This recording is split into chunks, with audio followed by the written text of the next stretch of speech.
Para sa Eat Bulaga under TVJ Facebook page na may 2.5 million followers at sa It's Showtime naman na may 18 million followers. So as of 2:08 PM, may kita po natin dito na ang It's Showtime po ay may kasalukuyang segment na tawag ng tanghalan, samantalang ang Eat Bulaga naman po, sila po ay may kasalukuyang segment na Pera Fee. So ang maglalaro ngayon sa Pera Fee ay si Miss Andrea Brillantes. So yun nga mga kaparokya, dito may kita po natin na ang It's Showtime po ay may 3.6 thousand live viewers at ang Eat Bulaga naman po, check po natin mga kaparokya, sila po ay may kasalukuyang live viewers na 3.4 thousand live viewers. So again, as of 2:08 PM, ang It's Showtime po ay may 3,600 live viewers at ang Eat Bulaga naman po ay may 3,500 live viewers. So mapunta naman po tayo sa TV Network YouTube channel at unahin po natin ang It's Showtime. Under po yan sa GMA Network YouTube channel na may 36.3 million subscribers. At para naman po sa Eat Bulaga, under po yan sa TV5 Philippines na may kasalukuyang subscribers na 1.98 million. So as of 2:09 PM ang It's Showtime under GMA, sila po ay may 23,000 viewers.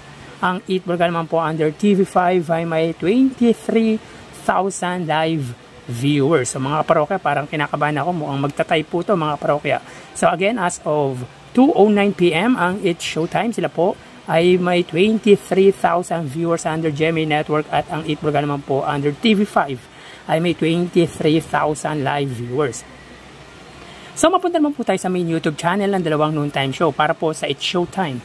Under po to sa ABS-CBN It's Showtime na may 2.35 million subscribers at para naman po sa Eat Bulaga, under po yan sa Eat Bulaga TVJ YouTube channel na may 1.09 million subscribers. So as of 2:10 PM ang It's Showtime, sila ay may 59,000 or 55,000 viewers. Ang Eat Bulaga naman po, sila po ay may 59,000 live viewers. So again, as of 2:10 PM ang It's Showtime, sila po ay may 55 or 58,000 live viewers at ang Eat Bulaga naman po, sila po ay may 59,000 live viewers. So bali, ang total na nakuha ng dalawang noontime show ay, mga kaparokya, bago natin bigyan total live viewers ng dalawang noontime show, ay humihiling ako na pakisubscribe ang aking YouTube channel, pakiclick ang bell icon para una kayong ma-notify sa mga bagong video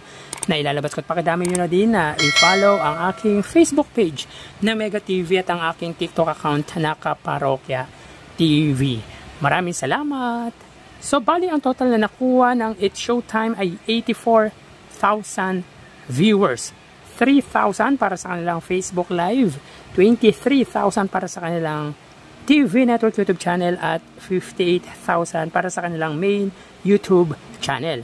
At para naman po sa Eat Bulaga, sila po ay nakakuha ng total na 85,000 live viewers.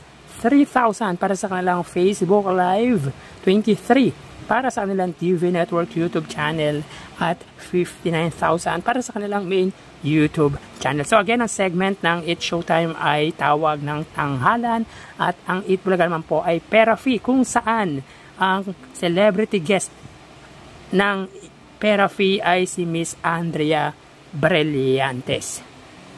So ulitin po natin mga parokya, ang It's Showtime po ay may 84,000 viewers at ang Eat Bulaga naman po ay may 85,000 live viewers. So yan po ang lumalabas sa kanilang online viewership as of 2:12 PM at bukas po ay matutungan nyo na naman ang panibagong yugto ng ating online views update ng dalawang noontime show dito sa bansa. Magpapaalam na po muna ako pansamantala.